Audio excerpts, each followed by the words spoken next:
বাবা আমরা কালকে কোথায় কোথায় ঘুরেছি বলো। আমরা কালকে হ্যাঁ তুমি পুরোটাই বলো যে কিভাবে আসলে দার্জিলিং। ও হ্যাঁ আমি শঙ্কর হোটেলের কাছ থেকে মদনমোহন হ্যাঁ ট্রাভেলসে করে চলে আসলাম। হ্যাঁ। এত সুন্দর ওদের ব্যবস্থাপনা। হ্যাঁ একটা ভয় ছিল যে বাথরুমের হ্যাঁ বাসেই বাথরুম করলাম, এটা আমার একটা নতুন অভিজ্ঞতা হলো। হ্যাঁ। দিয়ে তারপরে ওখান থেকে কারণ এসে আমি তো আমরা কোনোদিন সমুদ্রে গেছি কিন্তু পাহাড়ে উঠিনি। বাবার 83 বছর বয়স কিন্তু এই প্রথম পাহাড়ে আসলো। পাহাড়ে উঠলাম, হ্যাঁ সবাই ভাবছে যে এত বছর বয়সে যেতে পারবে। হ্যাঁ এত বছর বয়স হয়ে গেছে হয়তো পাহাড়ে বাবা উঠতে পারবে না এরকম সবাই ভাবছে। হ্যাঁ, আর বাবা তো একদম বাচ্চা ছেলের মতো মনে হচ্ছে যেন 18 বছর বয়স। ওখান থেকে আসলাম, হুম মাঝে বেশ কয়েকটা জায়গায় শিলিগুড়িতে আসলাম। হ্যাঁ এসে শিলিগুড়ি থেকে ওখান থেকে ট্যাক্সি করে চলে এলাম। হ্যাঁ টাটার সময় ওই জাতীয় গাড়ি করে চলে এলাম। এসে সিটাং গেলে মাঝপথে অনেক জায়গায় থামলাম। হ্যাঁ মানে সেখানে হনুমানজি মন্দির দেখলাম, তারপরে চায়ের দৃশ্য দেখলাম। চা বাগান দেখলো, দৃশ্য হনুমানজি দেখে মন্দির ওখান দেখলো। থেকে চলে গেল শীতঙে গিয়ে রাত্রি বাস করলাম। হ্যাঁ ওদের ব্যবহার এত ভালো যে বলার নয়। হ্যাঁ। ওখান থেকে আমরা গ্রামে গেলাম। মানে শিটংয়ের যে গ্রাম্য পরিবেশ হ্যাঁ, সেই সেই গ্রাম্য- গ্রামে ঘুরে ঘুরে বেড়ালাম আমরা। সে কি রাস্তা নেই, সরু রাস্তা, হ্যাঁ একটার পর একটা পাথরের ধাপ হ্যাঁ আছে, কোথাও নেই। হ্যাঁ ট্রেকিং হয়ে গেল হ্যাঁ, তোমার। এইভাবেই উঠলাম একটা পাহাড় থেকে, একটা গ্রাম থেকে আরেকটা গ্রামে গেলাম। পুরো শিটংয়ের যে গ্রাম্য পরিবেশে বাবা খুব ঘুরে বেড়ালো। কমলা কমলা গাছ লেবু দেখলাম। বাগান, তারপরে ওদের যেসব মশলা গাছ টাছ এসব মানে ওদের যে কিভাবে চাষ হয়, আলু চাষ, ধান চাষ, সেই সব জমি টমি সব দেখে আসলো, চা বাগান সব কিছু দেখলো। হ্যাঁ দেখার পরে তারপরে আমরা তারপরে আমরা ওদের বাড়িতে গেলাম। ওদের কি এত আতিথেয়তা, মুগ্ধ হয়ে গেলাম। ওই যে বাড়িতে যাচ্ছি সেই বাড়িতে বসতে জায়গা দিচ্ছে। এই করে আবার আস্তে আস্তে সমতলে নামলাম।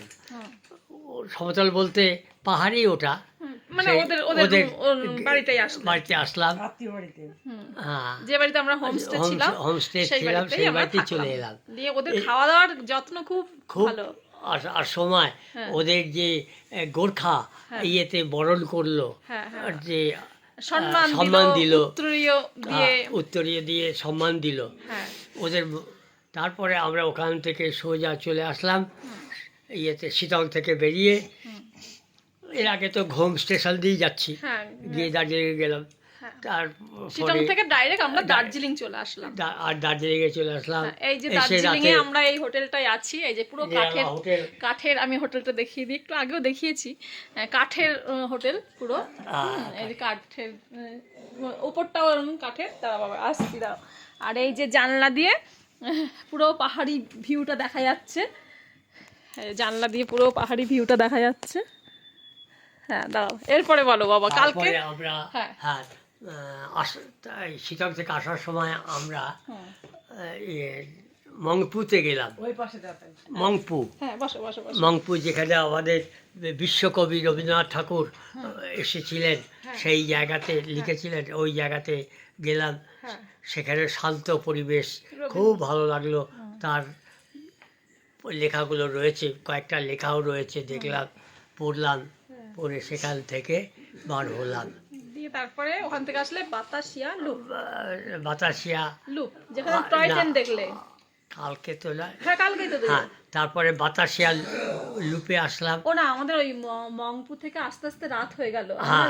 রুমে চলে আসলাম। রুমে চলে আসলাম। হ্যাঁ, হ্যাঁ, দিয়ে তারপরের তারপর দিন দিন আমরা সকালে আবার চলে গেলাম টাইগার হ্যাঁ হিল। Tiger hill. টাইগার হিলে গেলাম। টাইগার হিল থেকে আমরা আবার ব্যাক করলাম, হ্যাঁ। কিন্তু সূর্যোদয় দেখতে পেলাম না, মেঘে ঢাকা। হ্যাঁ। আর সে হ্যাঁ কাঞ্চনজঙ্ঘাটাও দেখা যায়নি, কারণ মেঘ বৃষ্টি, হ্যাঁ। তারপরে ওয়েদারটা এই মেঘ পড়ছে এই বৃষ্টি পড়ছে। কাঞ্চনজঙ্ঘা দেখতে পেলাম না। হ্যাঁ এটাই আমাদের একটা আফসোস থেকে গেল আফসোস বাবা। থেকে গেল। হ্যাঁ তার ওখান থেকে হ্যাঁ যে ড্রাইভারটা আছে, খুব হ্যাঁ। ভালো ড্রাইভার, হ্যাঁ খুব ভালো ছেলে। ও ধরে দেখাচ্ছে। ওখান থেকে আসলাম বাতাসিয়া লুপে। সেখানে টয় ট্রেন হুম হুম। দেখলাম, টয় ট্রেন ঘুরছে। বাবার খুব ইচ্ছে ছিল একটু টয় ট্রেনে উঠবে, কিন্তু ওটা হলো কি আগে থেকে book করতে হয়। আগে থাকতে টিকিট বুক করতে হয়, না হলে ওঠা যায় না। যায় না। তো আমাদের একটু মনটা খারাপই লাগলো, টয় ট্রেনে উঠতে পারিনি, কিন্তু দেখলাম, আনন্দ পেলাম। খুব আর সুন্দর টয় ট্রেন, আরো দেখে ওখানে দেখেছি, কিন্তু একদম কাছ থেকে বসে থেকে দেখলাম হ্যাঁ, হ্যাঁ, টয় ট্রেন কিভাবে যাচ্ছে। হ্যাঁ, তারপর কয়লার ইঞ্জিনে ওখান থেকে আবার চলে গেলাম অনেক দূরে রকি রক ফলসের, গার্ডেন, রক গার্ডেন, সেখানে গিয়ে রক ঝর্ণা গার্ডেন দেখলাম। গিয়ে ফলস দেখলাম। হ্যাঁ। সেই ফলসে অনেক উঁচুতে উঠলাম, টপে উঠে যাচ্ছিলাম, কিন্তু আমার বিয়ের বাসায় নিষেধ করেছিল, তবুও আমি শুনিনি, হ্যাঁ। চলে যাচ্ছিলাম। এক ভদ্রলোক বললো, আপনি বয়স হয়ে গেছে, আর নামতে একটু অসুবিধা হবে, শ্বাসকষ্ট হতে পারে, আপনাকে যেতে হবে না। আমি মনের জোর ছিল, উঠেই যেতাম। তখন অর্ধেকেরও বেশি চলে গেছি, তখন উনি নিষেধ করলেন। আমি বললাম, না, মানুষের কথাটা তো শোনা দরকার। তাই আবার নেমে এসে সে কি আনন্দ না বোঝা যায় না। পুরো আমার বাবা- স্ত্রী, আমরা দুজনে মিলে, সবাই মিলে ফটো বাবা তুলেছি। আর মা দুজনে মানে মনে হচ্ছে যেন সেই আমরা খুব আনন্দ করেছি, অনেক ছবি তুলে দিয়েছি বাবার মার। মানে এই জীবনে প্রথম সংসার জীবন থেকে এতটা দূরে এসে দুজনের সময় কাটানো, এটা মানে বাবার কাছে প্রথম। আগে কি হতো, আমরা কোথাও বেড়াতে গেলে বাবাকে বলতাম, বাবা বলতো না না তোরা যা তোরা যা, হ্যাঁ। কিন্তু এই 2-3 বার বাবা বলে না বেড়াতে যাবো না, বাবার ও একটা বেড়ানোর আনন্দ এসে গেছে। তারপরে বলো। তারপরে ওখান থেকে হুম। প্রচণ্ড বৃষ্টি, হয়তো উপরে থাকলে হ্যাঁ। আর বৃষ্টিতে পড়ে যেতাম, আমরা আসতে পারতাম না, হ্যাঁ, আর রাত্রি হয়ে যেত। বাবা ওই রাস্তা কেমন খারাপ, খুব খারাপ রাস্তা। মানে কেমন খারাপ বলো তো রাস্তাটা। হ্যাঁ, আর মানে সাইডে সাইডে চা বাগান। চা বাগান হুম, দেখলাম, দেখে তারপরে আমরা ঘরে চলে আসলাম। হাঁটতে হাঁটতে চলে আসলাম। ওই ভানু ভবনের কাছে নামিয়ে দিল। আচ্ছা, বাবার সব মনে আছে, ভানু ভবন কোথায় কখন ঘুরেছে সব মনে আছে। আমাদের একটু একটু ভুল হচ্ছে, কিন্তু বাবার কিছু ভুল হচ্ছে না। তারপরে খাওয়া দাওয়া করে, যেহেতু বৃষ্টি, আসতে দেখিস, এসে যেহেতু বৃষ্টি ওয়েদারটা খারাপ ছিল, ওর জন্য আমরা আর কালকে বেরোইনি। না হলে ইচ্ছে ছিল এই ম্যাল, এখানে দার্জিলিং এ যে ম্যাল, আগের দিন গিয়েছিলাম আমরা আমরা মেলে গেলাম, মেলে গিয়ে ওখানে একটাই জিনিস পেলাম না, জুতো কিনতে গেলাম, জুতো পেলাম না। জুতো একটা দোকান ছিল, বাটার জুতা। বাটার জুতো রয়েছে, আরো একটা জুতোর দোকান রয়েছে। বাবার জন্য একটা জুতো কিনবো ভাবছিলাম, কিন্তু বাবার পায়ের সাইজে জুতো পাওয়া যায়নি। তো কোনো রকম এটা একটু দুঃখ থেকে গেল। ঘরে ছিল এক্সট্রা জুতো, সেই জুতোই ব্যবহার করলাম, তাতেই কাজ হয়ে গেল। তাতেই কাজ হয়ে গেছে আমার বাবা। কি খুশি আমার বাবা।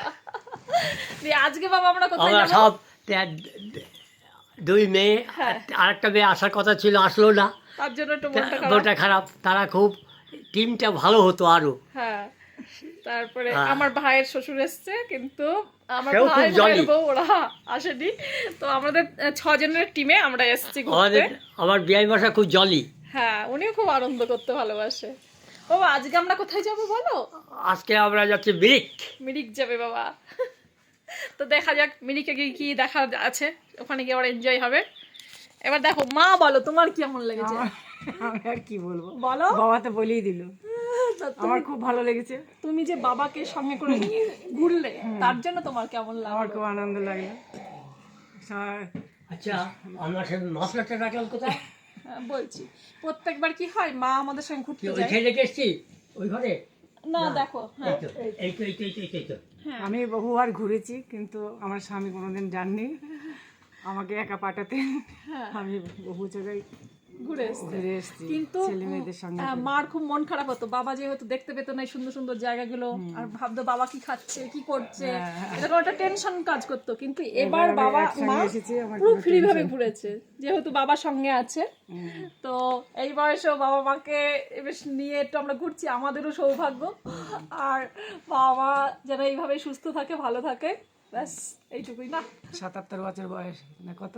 বাবার তো 83 বছর, আর মার 73 না 74, মা বলো? 73 বছর। 73। আমরা মনে হয় 73 বছর বয়সে আর 83 বছর বয়সে পাহাড়ে উঠতে পারবো না। ঠিক আছে, চলো আজকে মিরিক যাওয়া হবে।